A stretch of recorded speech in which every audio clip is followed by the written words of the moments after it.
तो अभी किसकी पूजा होती है? तो हनुमान जी का। हाय हनुमान जी, हाय हनुमान जी करता है, करते हैं। और के लिए संकट मोचन का नाम लेकर के पुलच्छत ले लीजिए। संकट मोचन का नाम लेकर के वह अपना कष्ट को दूर भगाते हैं।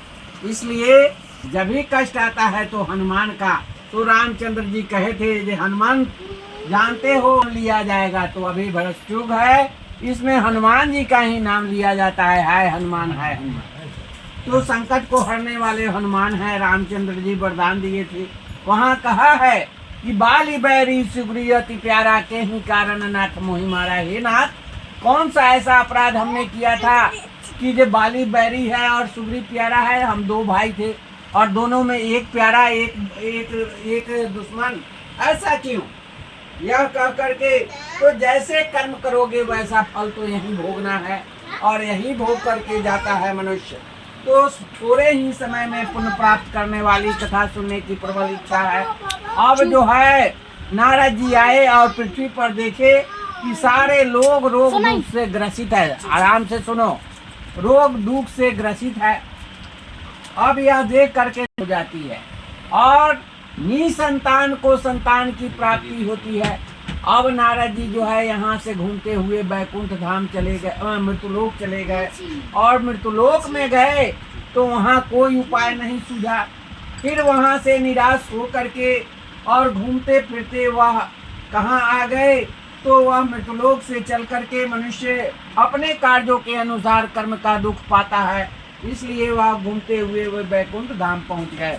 तीसरे प्रथमो अध्याय पूर्ण हुआ। बोलो श्री सत्यनारायण भगवान की जय। बोलो वृंदावन बिहारी। हाँ वही देखिए, वही नारायण। फिर दूसरा ले लीजिए। पीताम्बर चार भुजाओं श्री सत्यनारायण को, जिनके हाथ में शंख चक्र गदा और सुशोभित तथा जो गले में वर्णमाला पहने हुए थे, उन्हें देख करके उनकी स्तुति करने लगे। नारद जी विष्णु भगवान से बोले, हे प्रभु, आप अत्यंत ही दुर्बल शक्तिशाली युक्त है तथा मन वाणी में आपको पाने का समर्थ हूँ। आप आदि अंत सब जानते हैं। हे भगवान, आप पीछे आगे सब बात जानते हैं। आपको आपके यहाँ हम किस कारण आए वो आपको पता है। हे भगवान, मेरे पृथ्वी पर सारा लोग रोग दुख से ग्रसित है। कोई ऐसा उपाय बताइए जिसके करने से सारा रोग दुख दरिद्रता दूर हो जाए। विष्णु भगवान कहे कि हे नारद, एक ही उपाय है, श्री सत्यनारायण स्वामी की कथा। इसके करने से सारा रोग दुख दरिद्रता दूर होती है और निसंतान को संतान की प्राप्ति होती है।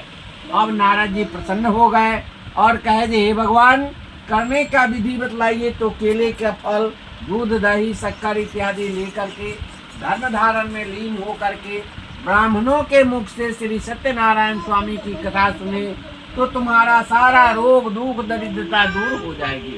नारद जी प्रसन्न हो गए, कहे, हे भगवान, अब मैं पृथ्वी पर जाता हूँ, सारे आदमी को बताएंगे सत्यनारायण की कथा करने के लिए।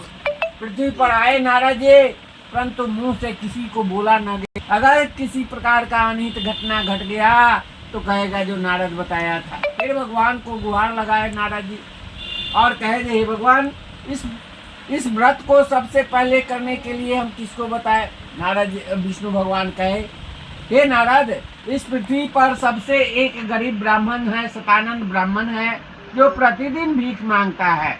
उसी को जाकर के कहिए श्री सत्यनारायण स्वामी का व्रत करने के लिए।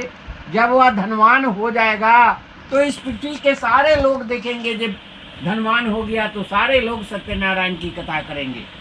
अब नारद जी अपना भेष बदल दिए और भेष बदल करके मनुष्य रूप धारण करके चले गए गरीब ब्राह्मण के यहाँ। गरीब ब्राह्मण उस समय भीख मांग रहा था। जा करके कहे नारद जी, हे गरीब ब्राह्मण, तुम सत्यनारायण की कथा करो, तुम्हारा सारा रोग दुख दरिद्रता दूर हो जाएगी। गरीब ब्राह्मण कहा, खाने के लिए तो है ही नहीं, मैं सत्यनारायण की कथा कहाँ से करूँ? अब यह सुन करके नारद जी जो है निराश हो करके फिर भगवान को गुहार लगाए, कहे, भगवान, हमने तो कहा उसे, लेकिन एक भी ना सुना। कहे विष्णु भगवान कि वह उस समय भिक्षाटन प्रवृत्ति में था, भीख मांग रहा था। जब वह शांत प्रवृत्ति में रहेगा तो कहिएगा तो वो सुनेगा। तो शांत प्रवृत्ति में मनुष्य रात में रहता है। जैसे ही सोया हुआ था उसी समय तुरंत विष्णु भगवान सपने में आ गए और कहे कि हे नारायण, हे गरीब ब्राह्मण, तुम श्री सत्यनारायण स्वामी का व्रत करो, तुम्हारा सत्यनारायण भगवान की जय। बोलो वृंदावन बिहारी लाल की जय।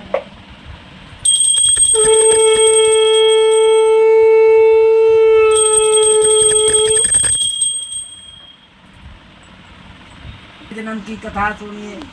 शांतु नामक एक वृद्ध ब्राह्मण था। वह जो है श्री सत्यनारायण स्वामी की कथा हो रही थी। उसी समय जंगल से एक हरा लकड़ी काट करके लेकर के चला और रास्ते में उसे भूख और प्यास लग गई थी। इतना जोर लगा था जो लगता था जो प्राण निकल जाएगा। वह वहाँ